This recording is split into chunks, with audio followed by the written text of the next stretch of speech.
Okay, imps, snot freaks, pill elves, hi-fi furry flipsters and intelligences. It's out now, onto the rooftops. Your only chance left now is to come out here into the naked starfright and freak it out alone. Yes, out until it scared the living Fainlight out of you, jumping you out of your star-split wits and back into your sprite mind, released in your news-fledged LSD lieutenantries above the cities of the West. That is a wonderful poem called Trans, the DJ Speaks by Harry Fainlight. I'm just going to pop up my... Okay.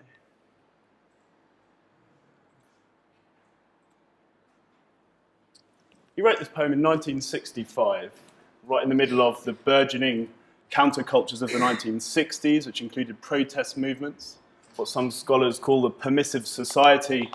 And it was a great subcultural movement where people are coming together.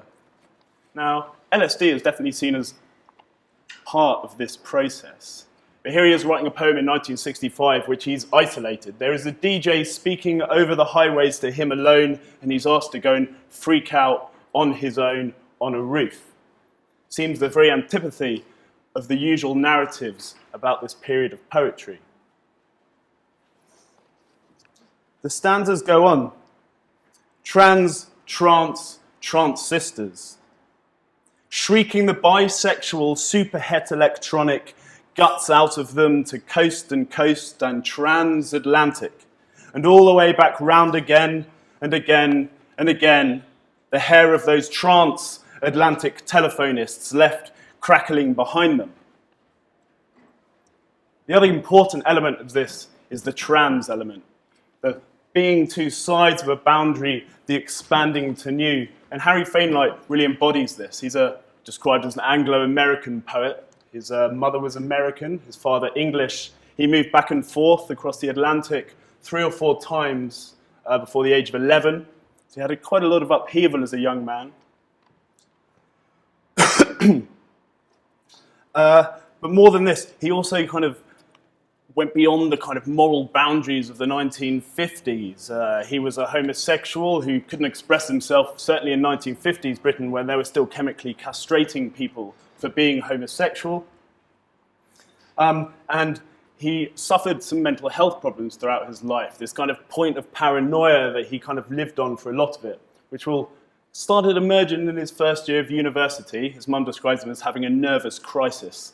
We don't know any more about it other than that.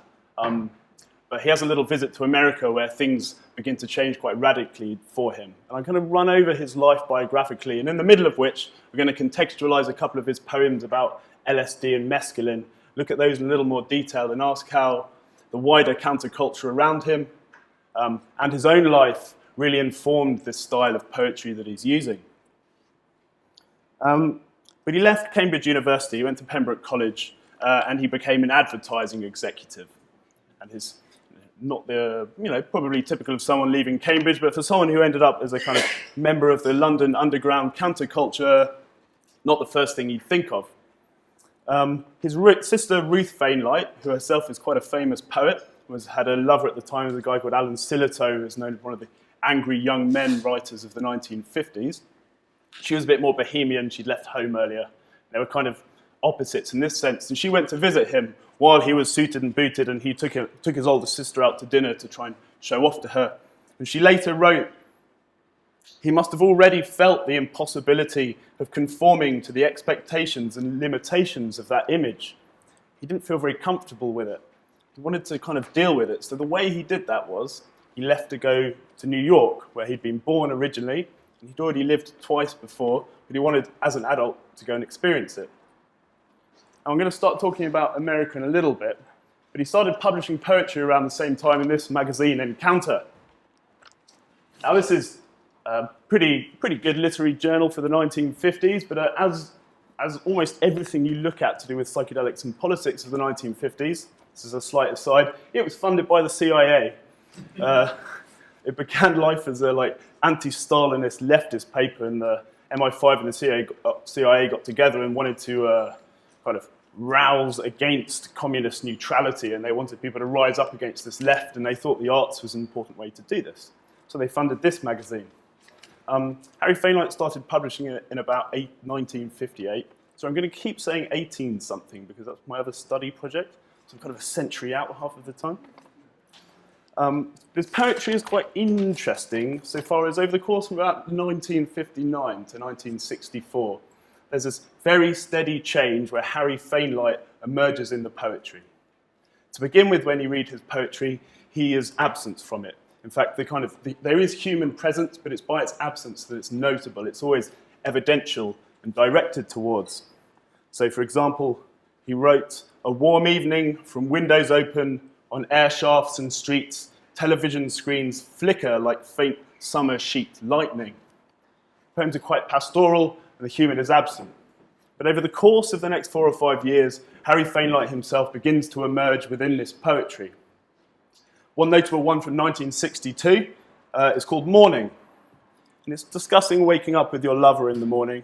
And it goes, "Hollow feeling, empty of sleep and as yet unbreakfasted, from an already forgotten stranger's bed, I stumble out into an unfamiliar part of town." So what's been changing over the course of these 4 or 5 years for him? So he's publishing in the UK, but he himself is in the United States during this period.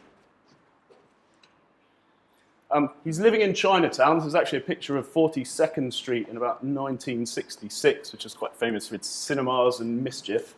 He wrote a poem called 42nd Street, which is why I popped it up there. But while he was there, he was getting very involved with the burgeoning like Mimeo poetry scene. So the C+ journal by Ted Berrigan, and the one we're going to talk a little bit about today, Ed Sanders' Fuck You magazine, Magazine of the Arts, which is a really beautiful magazine. The other thing that was happening was he was working in the factory with Andy Warhol for a while. So if you watch the film Harlot from 1964, he narrates in kind of conversation form over the top of it with someone off screen. So he was kind of getting deep into the counterculture stuff already there. And luckily or unluckily, he also came across Allen Ginsberg and Gregory Corso at the same time. And he started joining them in for some orgiastic parties at the time. These parties appear to have had quite a long-lasting effect on him. So, the other thing is 2 lives start appearing. So in London, he's publishing this poetry which doesn't point towards his sexuality. It doesn't point towards the nefarious orgies he's getting up to in New York, and they're kind of tempered. His publishing in the United States starts to appear, and there's one poem called Oh London, which is 12 sections long, and one of those sections is Morning that I just spoke about. Now, taken out of context, in Encounters, it's a kind of slightly hollow, wake up in the morning, kind of regretful, doesn't point towards anything else. If you read the whole of Oh London, which was published, it describes the whole process of meeting this gentleman in the bar, of the smells, of the sex itself, of the morning after, of the regret, and it goes into a lot more depth, something he probably wouldn't have been very appropriate for kind of upper crust British poetry at the time. Why is he doing that? I think he is literally trying to leave his life behind. I think he still wants to be a recognised poet in Britain, but he's finding his new self. He's having this sense of nostos or homecoming in America, where he's really coming to know himself again. And I think in terms of his life, this is also one of the crucial moments for him, trying to rediscover his American identity when he was there. Now, this is Fuck You. This is one of Andy Warhol's famous designs of the front cover. Really took it back to basics for that one.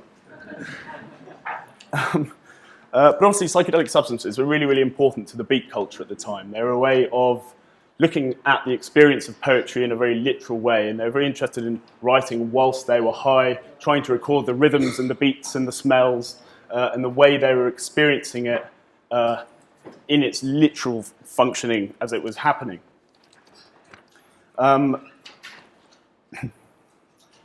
Harry Fainlight wrote 2 poems that was like really tied in with this. One is Mescaline Notes, and the other is called The Spider. Now, Mescaline Notes really follows this beat idea. It's very similar to Ginsberg's poem. called Mescaline as well, Allen Ginsberg. I stared in the mirror naked today, looked at the old self. And it's this examination that's being written down as it's happening. It's about this shedding of the self. Harry Fainlight's got this lovely line in it, and he goes, "Everything is happening too fast for my brain to reverse it. God is photographing me upside down. Geoffrey, can you hear me? Heroic space adrift, the beauty of my particles." A lot of his narrative, as a lot of these mescaline narratives were at the time, are these coming apart and coming back together with identities. Now, unlike Ginsberg's poem, which kind of switches between God, God, God, love, love, love, death, death, death, in this way, Harry's is more restricted. He never comes to it. By the end of the poem, he just wants to fall asleep. He can't deal with it anymore. He's not come to a new realization. He's come to a confusion about the whole thing. But there's still this sense of homecoming, and this struggle for homecoming is really really explored in here. He says, "Then nothing, void, emptiness as my finger will reach down, but then, the other side, wire, hair, and again soft wadding. I am home, alas, home, the sad smallness of revisiting scenes of childhood, the child shrunken to a mummy, the mummy to a mattress even. The same states of headache and nausea I started with again are with me." His homecoming is bringing him back to a sickness and a pain. One wonders whether he was really enjoying his life in New York. It's a question that may or may not be answered, but from his poetry, it seems like he wasn't having a very good time. Second poem, which is his more famous one, he's got a famous reading of it that we'll talk about in a second. It's called The Spider. Now, this poem is discussing an LSD experience, discussing a very, very difficult LSD experience where the best way to do this, start off with one line. So this is one line from it. "When tested on spiders, the drug tends to distort the symmetry of webs they are spinning." Now, this is in quotes within the poem. It is pretty much taken from a scientific paper by a guy called Dr. Witts, who was doing tests on spiders with drugs at the time. The image you see here is what a spider does on caffeine. Not very efficient as it is. In fact, the only real regularities they found when they did the spiders' tests was on low doses of LSD. They did find some regularity in them. But he's adopting some of this science stuff within the poem, and I think the importance of that is because it's about the control of set and setting, which is very important in scientific experiments to have a good control with what's going on. The other thing that other people have noted about this poem is that the spider is very likely Allen Ginsberg himself, who is haunting Harry during a New York orgy. So if you're trying to control your set and setting, or you could say your rhythm and your rhyme, but Allen Ginsberg is your spider, things begin to change. When chested in spiders, the dugs bend to Detroit the cemeteries of wives they are spawning. Just keeping the rhythm and the rhyme, the set and setting, all-important set and setting, might be controlled, but who knows what can still be thrown up inside it. He increasingly finds it more lurid. When testicles of spiders and drag blend into the delirium of simpering dicks they are spraining, it falls into profanity very, very quickly, as does the whole poem. And it's got these wonderful rhythms and beats that go through it. He's really good at using hyphens and switching to capital letters. And if you get a chance to read it, do. If you get a chance to read it out loud and really follow the grammar of the whole thing, because it really comes out beautifully. So he's not having a very good time. The poetry is quite negative. So he comes back, 1964, 1965, to Britain. And he's found himself in his newfound countercultural guise. And then suddenly, his New York life comes crashing in around him. Ginsberg has been getting kicked out of nearly every country on the planet and ends up in London, where he gravitates towards Better Books, which is a bit of a hub for the emerging London underground scene at the time, run by a gentleman called Barry Miles. Ginsberg does a reading there, which includes all the crew from Fuck You, a magazine of the arts, and also Andy Warhol. Now, I haven't found reference to Fainlight being there himself, but it seems very likely that he probably was, or at least in the vicinity with all of those other people there. But suddenly, these two worlds of his are colliding. As a result of this meeting, though, something gets set up called the Poetry Incarnation, which was held in 1965 in the Royal Albert Hall. Some of the great poets from England, America, and Europe all happened to be in England at the same time, and someone said, where can we put on a show? What's the biggest place in town? And someone said the Royal Albert Hall, which is like 7,000 people for a poetry event. Relatively unheard of, even now, let alone then. Poetry was more popular then, to be fair. So, on the one hand, Fainlight's back. His identity has been reborn and recast back into his English self, where he's become embroiled in the emerging London underground scene. And on the surface, at least, he epitomised the transatlantic countercultural dialogue that was going on. On the other hand, however, his identity was beginning to shrink as he delved into an increasingly paranoid state of mind, seemingly unable to deal with this new set in an old setting. So when it comes to the poetry event, in one sense, it was a great success. 7,000 people attended, and they gathered all these leading lights together, and many people in the audience found themselves in something much bigger culturally than they assumed was going on in London at the time. Indeed, it's often cited as one of the first major coming-togethers of what would become known as the London underground countercultural scene of the late 60s and early 70s. In another sense, however, the event was a complete shambles. Let's compare the author, Alexander Trocky, was high on heroin, nonchalantly smoking his pipe and not really controlling things. And he'd also invited like 30 English poets who were possibly his mates, possibly people picking up of him, probably didn't write much poetry, who were apparently bloody awful. So although you see this wonderful film made by Peter Whitehead, which is a very expressive film in itself, lots of the poetry have been totally cut from it, and these are mostly English poets. The other thing that was happening, the psychiatrist R.D. Laing was there with some of his patients from Kingsley Hall. They weren't patients because they weren't psychiatrists or patients with R.D. Laing, but they were all together there. And Simon Vickenhoog, a Dutch poet, had taken, depending on accounts, a lot of LSD or a lot of mescaline. He kept grabbing the microphone, trying to take control of the situation. So it was a quite messy event overall, and there's still question marks left over where all the money went as well. But according to bomb culture author Jeff Nuttall, Fainlight was the star by default. He got pillared. He was going to read his poem Spider, and he started to talk about Spider, and it was clear he couldn't stop talking about it. He was delaying reading it by talking about it, which was something he frequently did. He was out of his bonds on amphetamines. He seemed to have something of a speed addiction developing at this time, which apparently was probably one of the major causes of his increasingly paranoid state. And halfway through trying to read it and trying to explain to people this was a very difficult experience, Vickenhoog, loved up and high, starts just shouting in the middle of the Albert Hall with 7,000 people, "Love! Love! Love!" And poor Harry Fainlight, who's in a slightly nervous amphetamine, paranoid state, has a kind of semi-meltdown on the stage, as you'd expect, and he's not very comfortable with the whole thing, and it starts getting worse as Ginsberg, who's increasingly drunk at this point, is going, "Come on, just read, and Alexander Trocky's upstage, just like that, a bit wasted, saying, come on, you can have one more, it's fine," and he's kind of losing it. It's not a very nice situation to be in. Scholars who have looked at this afterwards, mostly through the Holy Communion film that Peter Whitehead did, have seen it as a clash of national identities between English and American, or English and European and American, and it's framed as a kind of battle over the poetry. Ginsberg was very derisive over a lot of the English poetry, especially Adrian Mitchell's. But in the man of Harry Fainlight, this is very literally his Anglo-American upbringing. He's the centre voice of this conflict, contextually and figuratively. Daniel Kane, the scholar, said this of the moment of Harry Fainlight's happening: "Perhaps no other sequence in the film illustrates the paradox at the core of the psychedelic underground. The very drugs and communal events that were designed to bring people together were equally likely to coax out basic narcissism and self-centeredness. Vickenhoog was alone in his Elysian field.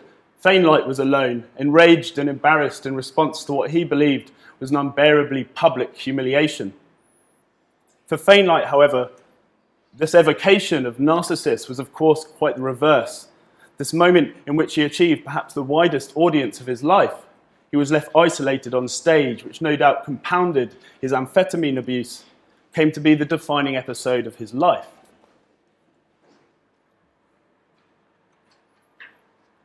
we can kind of read these problems in his publishing career. It's a very, very small publishing career. He only published one collection. This one, Mescaline, published 150 copies of them by Turret Books in 1965. It's Narcissus, spelled backwards, which I think is very, very interesting because Narcissus obviously stared into the water and became fixed by the identity. But the reverse of that, I can see Fainlight still being fixed, but unable to find the person who it is he's looking for. His trans experience, his transatlantic experience, his trans-drug experience as well had left him in a state where he didn't actually birth a new and comfortable identity, and he was caught gazing at something that he didn't know what it was. The title poem begins, "Alone in my room, I set up the magical apparatus, the arrangement of mirrors placed to conjure up that other self. He gazed at himself just as Narcissus did. Only just like the magical apparatus of his Mescaline Notes, God was photographing him upside down. He was unable to turn away from his loss of recognition. While he claimed there were conspiracies contriving against him as a poet, his unrecognized self appears to have often been the culprit of this very conspiracy. Fainlight, for example, in 1966 put Jeff Nuttall in touch with a colleague at Penguin called Tony Richardson, who was coming out with the Penguin Modern Poets 12 collection, which Fainlight was meant to be in. At the last minute, however, Fainlight pulled out, and according to Nuttall, he backed out at the last moment, characteristically because he was paranoid. This difficult relationship with the mainstay publishers is also evident in a story that's come from Ted Hughes trying to persuade Faber to publish a collection of his poetry. Apparently aghast at being published by Faber, Fainlight responded by lighting a rag doused in petrol and pushing it through their letterbox by way of a no. So yeah, he was compounding his own problems by this point, and those conspiracies and that paranoid feeling which kicked into gear after his return back to England were placing him in a very difficult position where he wanted to be a recognised poet, but he himself was stopping himself from it actually happening. He remained for most of his life in a very difficult state. He was in and out of hospital for the remainder of his life. And there's plenty of mentions about these difficulties. In a letter written by Ted Hughes, he mentions how Harry confessed to him that he had morbid paranoia, and he would appear and disappear at random moments. He'd put him on a train in the morning, for example, and go, "You need to go home." And then the next morning, Harry Fainlight would walk in and go, "I didn't make it," and then would disappear again when he turned around to make a cup of tea, and then would reappear again. He was obviously in a very disturbed state of mind. And by 1973, he was living alone in a Soho studio. And Ginsberg visited him and later wrote, "His temperament seemed to be permanently altered by amphetamine paranoia. He still worked his lips back and forth, protruding, then drawing them in, halting of speech, silent for long seconds at a time, on the verge of pronouncing a phrase, suspicious of me and the electric surveillance of the British establishment over his consciousness. The trans-telephonists were, in some sense, the divide keeping his identity apart." Although I think Ginsberg's also being slightly disingenuous at this point, because he's blamed his fear of Ginsberg on amphetamines purely. There seems to be no respect for his own role as the spider in the whole of Harry Fainlight's tale. At the end of his life, he moved back to Llanelli in Carmarthenshire in Wales, which is where he'd been evacuated to during the First World War in about 1940. And his sister, Ruth, who went to visit him, said he was kind of the happiest he'd seen him, living a hermit lifestyle. It was only in his isolation up on the roof that he began to be comfortable about himself. And the kind of really sad comment she makes about it, which is that she says in a sombre and brief but revealing comment, "In this case, Harry's convictions of persecution had an objective correlation, which is to say he was living under an RAF training flight path with RAF planes going over the top the whole time. So this kind of it's really sad he's so paranoid, but at least there was something to attach it to because they were flying over the top of him." But leaving it with his literal death is a bit morbid. So we're going to go back to 1967, and we're going to go back to his figurative death. So So back in 1967, the London Underground press was starting to kick in, and its kind of leading light was International Times. International Times featured like avant-garde art and literature, the sort of adverts that you wouldn't find in the mainstream press, soliciting all kinds of things and dealing with things like drugs and other elements of the permissive society. It was anti-establishment, and when the authorities noted it, they decided to take a bit of action. Obviously, they're quite vocal about the government at the time. This came out about 2 months before the police went and busted them for the first time. When the police came, they took everything. They took all of the knowledge of who was subscribing to them. They took all of their uncashed checks, all of their phone contacts. They basically said, try and function as a newspaper without us, without all of these elements. And, you know, up in arms, the IT people, they went along to all of the rest of the mainstream media and said, look what's happening to the media. This shouldn't happen in a democratic world. And they got completely ignored. Harry Fainlight, who already had a fear and a paranoia about the authorities, helped co-organize a piece of street theatre called the Death of Idt as a result, which happened 2 days after the bust, on about 11th of March 1967. The street theatre involved a march from Whitechapel to Cenotaph, carrying a large adorned IT coffin with Harry Fainlight laying in the coffin as a sort of representative of the International Times periodical. They even spent 4 hours playing music with the coffin travelling around and around and around the circle line. So I'm gathering they were having a bit of fun, although by the sounds of it, some people were getting a little bored and started to peel off in the afternoon. But just what went through his head as he was carried around, both as the centre of attention and simultaneously hidden away, is difficult to know. In some sense, a buried architect, he perhaps found the balance of performance that had eluded him up until that point. Ted Hughes wrote a poem called To Be Harry after Fainlight's death, and one stanza deals specifically with the death of Idt. And although Hughes unwittingly reveals his own distance from the London Underground scene by referring to Idt as Oz, I think the sentiment of the poem is very, very apt. He wrote, "One thing has changed, though it tries not to change. The space inside our heads. The theatre where for a whole day you were surely happy as the corpse of Oz, until flowers sunk in a coffin, alive. Round and round on the circle line to music. This has changed." Thank you.